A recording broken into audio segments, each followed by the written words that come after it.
Welcome to the Daily Gospel of John, looking at verse 35 and through 38 in John 9 today. Jesus heard that they had thrown him out, and when he found him, he said, "Do you believe in the Son of Man?" "Who is he, sir?" the man asked. "Tell me, so that I may believe in him." Jesus said, "You have now seen him. In fact, he is the one speaking with you." Then the man said, "Lord, I believe," and he worshipped him.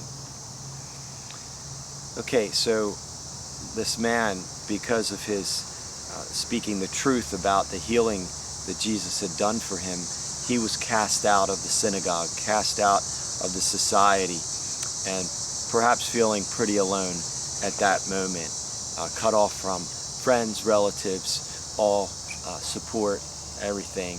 He's out there. But I love this, that Jesus looked for him, and Jesus looked for him having heard he had been cast out. Jesus looked for him until he found him. There's something awesome about speaking the truth of what Jesus has done in our life and owning up to it. We may face some rejection, but know this, you're never alone. You're never alone in that. Jesus will find you. He's with you. And he seems to especially seek out those who are experiencing difficulty or persecution because of the testimony they have in their life of what he has done. So that's awesome, good news for this man. And Jesus then, as he healed his eyes in a process, now he's opening his spiritual eyes in a process. And he says to him, as we read, that do you believe in the Son of Man? Now the Son of Man, a Jew back then would know, is a messianic reference from Daniel, the prophet in the Old Testament, speaking of Messiah. And the man says, who is he, sir? Now, keep in mind, Jesus had spoken with this man before when he was still blind, put the mud on his eyes, sent him to the pool of Siloam. So the man has heard Jesus' voice, never seen his face.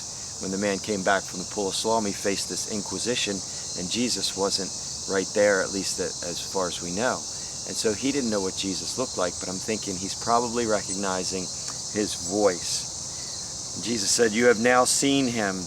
In fact, he is the one speaking with you." "I am he," Jesus said. "I'm the one." And at that, the man worshiped him. Now, I just want to make one important observation here. Scripture makes it very clear from Genesis on that we're to worship and serve God alone. To worship anything else is idolatry. It's blasphemy. It's putting something in front of God.